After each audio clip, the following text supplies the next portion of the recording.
In this review, I will be taking a look at the Nanmu Jurassic series Ankylosaurus Mace Blue 1/35 scale figure. If you are new to the channel, be sure to hit that subscribe button. Let's start off by taking a look at the packaging.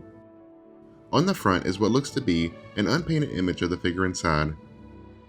Here we get a Nanmu logo. Not much is going on the side. On the back is a large Nanmu logo, and is where the barcode can be found. Here's a look at the top, as well as the opposite side. And finally the bottom. Upon opening the box and pulling the figure out, it is encased inside a styrofoam padding to protect it from damage. Also included inside the box is an art card with a beautiful illustration of an Ankylosaurus in what would have been its natural habitat.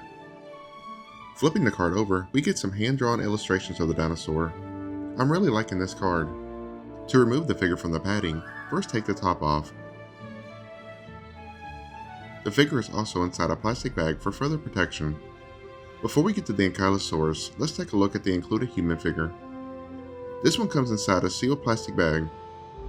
Taking a closer look, it appears to be of Sarah Harding from the Lost World film. Most Nanmu dinosaurs come with an unpainted figure of one of the humans in the Jurassic Park franchise. As awesome as I think that is, I really wish they were painted, seeing as I like the skill to paint it myself. Now let's take a look at the main attraction. Here's a look at the inside of the foam padding. Upon removing the plastic bag, here's one of my favorite dinosaurs, the Ankylosaurus. Ankylosaurus means fused lizard. This dinosaur was like a tank, with lots of thick, bony armor on its body. It also had a nasty weapon, a heavy club on the end of its tail, which could swing around and smash into attacking dinosaurs. Let me start off by saying this is a fantastic piece, and is very screen accurate to the Jurassic World film. Nanmu is the best in my opinion at recreating the dinosaurs from the Jurassic films. The sculpting is just top notch, the paint as well. One thing to note about this figure is the spikes are actually quite sharp. They aren't sharp enough to cut you, but they can hurt, so just use caution when handling it. Now let's take a closer look. Starting off with the head, just like the rest of the body, it is very well sculpted. There are two horns pointing backwards from the back of the head, and two horns below these that points backwards and down. It's kind of hard to make out, but the eyes are painted green. The mouth is in an open pose. The inside of the mouth, while a little difficult to see, is nicely sculpted and painted. It even has a realistic wet look to it. Fun fact, the Ankylosaurus' brain was slightly bigger than a walnut. I really like the two-tone paint scheme, where the underbelly is a lighter tan color. The front legs are short on this dinosaur, and the feet are very small, but the level of detail is amazing, especially coming to the body. A prominent feature of Ankylosaurus was its armor, consisting of knobs and plates of bone known as osteoderms.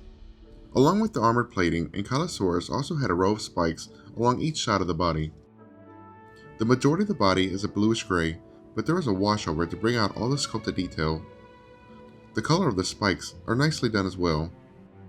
Looking at the legs and the underbelly, the skin texture is very well done. They even sculpted the wrinkles and folds of the skin. There are also more colors, such as green, that can be seen. The underbelly continues the awesome sculpted scales throughout. As I mentioned before, the underbelly has a lighter brown, tannish color going on. There is still a wash that brings out the individual scales. Moving on down the tail, we come to another defining characteristic of the Ankylosaurus, and that being its tail club. Scientists have proposed several different hypotheses for the purpose of the club. The tail may have been used for attracting mates, and it also may have been used for combat. Whatever the use was, it sure makes for a cool design to an already awesome looking dinosaur. Some of the green paint on the legs can be found on the underside of the club. Here's a look at the opposite side, basically the exact same as the other side. From the side view, you can see the back legs are larger than the front. And there is your look at the Nanmu Ankylosaurus.